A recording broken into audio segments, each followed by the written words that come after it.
Welcome class. तो हम पढ़ा रहे थे फोर्स एंड प्रेशर, बल एवं दाब। तो इसका आज 5th पार्ट लेकर आए हैं। तो इसमें दाब से और क्षेत्रफल से संबंधित कुछ घटना है। तो यहाँ पर दाब से संबंधित कुछ प्रश्नों के उत्तरों की हम जानकारी करेंगे। प्रश्न है पहला, चाकू, छुरी, तलवार, कैंची, ये देखी होंगी तुमने, आदि की धार पतली क्यों बनाई जाती है? यानी ये पैनी होंगी, बारीक होंगी, तो बारीक होती हैं तो क्यों बनाई जाती है? तो यहाँ पर देखना है कि पतली यप का मतलब है यहाँ तेज धार का क्षेत्रफल क्या होता है? कम। अरे धार पतली होगी तो उसका एरिया, क्षेत्रफल कैसा होगा? कम होगा। और कल बता रहे थे हम क्षेत्रफल कम होने पर क्या हो जाता है? दाब। P बराबर क्या बनाया? F/A। तो A क्या है यहाँ? एरिया, क्षेत्रफल। क्षेत्रफल कम होने पर दाब अधिक हो जाता है। तो तेज धार वाली चाकू आदि से वस्तुओं पर अधिक दाब आरोपित होता है, जिससे वे आसानी से कट जाती है। जो हम इनसे चीज काटेंगे, कोई खीरा है, सलाद बना रहे हैं, तो ये क्या है? चाकू से आसानी से कट जाएगा, क्योंकि पतली धार का क्या है? क्षेत्रफल कम है। और क्षेत्रफल कम होने पर वह वस्तु द्वारा आरोपित दाब क्या होता है? बढ़ जाता है। क्षेत्रफल कम होते, क्या बल बताया? क्षेत्रफल और दाब कैसे हैं? एक दूसरे के विपरीत को मान पाती हैं। तो पतली धार का क्षेत्रफल कम होता है, जिसके कारण तेज धार वाले जो चाकू, छुरी, कैंची आदि से वस्तुओं पर अधिक दाब आरोपित होता है। इस कारण वे आसानी से वस्तुओं को काट देते हैं। इस कारण हम क्या करते हैं? चाकू, छुरी, तलवार आदि की पतली धार बनाते हैं। सेकंड क्वेश्चन है, चाकू, छुरी, कैंची आदि कुछ दिनों बाद वस्तुओं को आसानी से नहीं काट पाते। यानी जब इनकी धार हम कहें मोटी हो जाती है, कुछ दिन बाद क्या होगा?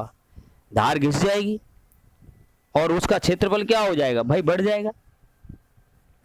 तो इनको चाकू, छुरी, कैंची आदि को प्रयोग करते रहने से कुछ दिनों बाद इनकी धार का क्षेत्रफल अधिक हो जाता है। कैसा हो जाता है? अधिक। जिससे इन वस्तुओं द्वारा, इनके द्वारा हम कह सकते हैं, चाकू, छुरी, कैंची आदि द्वारा वस्तुओं पर आरोपित दाब कम हो जाता है। यानी कम दाब लगाएंगे भाई। जब क्षेत्रफल बढ़ गया, धार मोटी हो गई, तो क्षेत्रफल बढ़ गया, और तो आरोपित दाब क्या हो जाएगा इनके द्वारा? कोई कैंची कपड़ा काट रही है तो कपड़े पे दाब कम लगाएगी। इसके कारण वस्तुओं को आसानी से नहीं काटा जा सकता। नहीं काटा, बहुत ताकत लगानी पड़ेगी, हो सकता है तो भी नहीं कटे, है ना? तो ये इसी से संबंधित कारण है। नेक्स्ट देखते हैं, मकान की दीवार। नया मकान बनते देखा होगा या आपने खुद बनाए हो। मकान की दीवार नीचे से चौड़ी बनाई जाती है। दीवार, मकान की दीवार नीचे से का मतलब जो जमीन में, जिसको नींव कहते हैं, चौड़ी बनती है। ऊपर हम दीवार जो चिनते हैं वो क्या होती है? सक्रिय हो जाती है। यानी नींव जो नीचे चुनते हैं वो पत्थर की चुनते हैं, पत्थर की मोटी होती है। तो नीचे की चौड़ी दीवार यानी नींव का क्षेत्रफल अधिक होता है। भाई चौड़ी है तो क्षेत्रफल ज्यादा होगा कि नहीं होगा? अब क्षेत्रफल ज्यादा होने पर तुम्हें पता है क्षेत्रफल और दाब कैसे हैं भाई? विपरीत को मान पाती, मतलब उल्टे। तो क्षेत्रफल अधिक होता है, जिससे मकान द्वारा जमीन पर यानी धरती पर कम दाब आरोपित होता है। कम दाब होता है, कम दाब लगेगा। मान ली बड़ा मकान बन गया, एक बिल्डिंग दूसरी बड़ी बिल्डिंग बना ली तो वो क्या है, मकान जमीन पर, धरती पर दाब कम डालेगा। बरसात के दिनों में जमीन गीली हो जाती है और दाब ज़्यादा डले तो मकान धंस नहीं जाएगा जमीन में, बताओ। तो दाब कम हो जाता है जिसके कारण मकान जमीन में धंस नहीं पाता।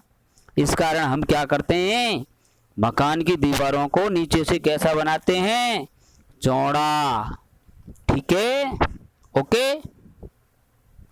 तो चौड़ा बनाने से क्या हो रहा है, क्षेत्रफल अधिक हो रहा है। क्षेत्रफल अधिक होने से उस दीवार द्वारा यानी उस मकान द्वारा जमीन पर दाब क्या हो रहा है, कम लग रहा है, जिससे वो मकान जमीन के अंदर धंसता नहीं है।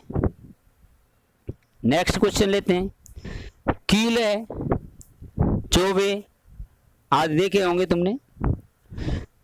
नुकीले सिरे से हम लकड़ी के ब्लॉक किसी लकड़ी में गाड़ें या दीवार में गाड़ें, आसानी से धंस जाते हैं। नुकीले सिरे से, जो नुकीला पॉइंटेड सिरा होता है उस सिरे से आसानी से धंस जाते हैं, परंतु दूसरे सिरे से नहीं धंसते। दूसरा मोटा वाला सिरा होता है उस सिरे से नहीं धंसते।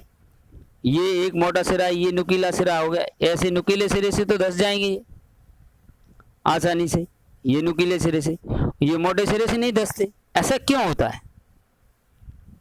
हम कील के नुकीले सिरे का क्षेत्रफल क्या होता है, कम। नुकीले सिरे का क्या होता है, इस सिरे का क्या होगा, क्षेत्रफल कम, इसका ज्यादा होगा क्षेत्रफल भाई। अब क्षेत्रफल कम होने पर अभी बता रहे हैं, जिससे नुकीले सिरे द्वारा लकड़ी पर या हम कहें लकड़ी के ब्लॉक पर अधिक दाब आरोपित होगा। अधिक दाब आरोपित होता है जिससे कील आसानी से उस ब्लॉक में धंस जाएगी नुकीले सिरे से, जो क्षेत्रफल कम है। परंतु इसके विपरीत देखें, कील के दूसरे सिरे का यानी इस सिरे का, ये दूसरा सिरा है, ये चौड़ा है, दूसरे सिरे का क्षेत्रफल क्या होता है, अधिक होता है, ज्यादा होता है।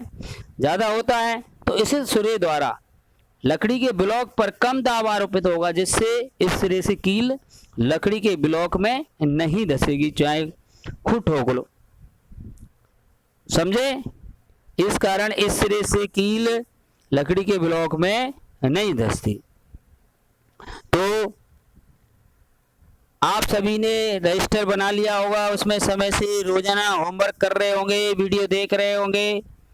ये देख लो, वीडियो को बीच बीच में रोक कर होमवर्क देखें। अलग से पीडीएफ इसलिए नहीं भेजी जा रही कि आप वीडियो नहीं देखते, तो वीडियो देखकर होमवर्क करें और साफ साफ राइटिंग में करें। Thank you, have a nice day. मिलते हैं नेक्स्ट वीडियो में।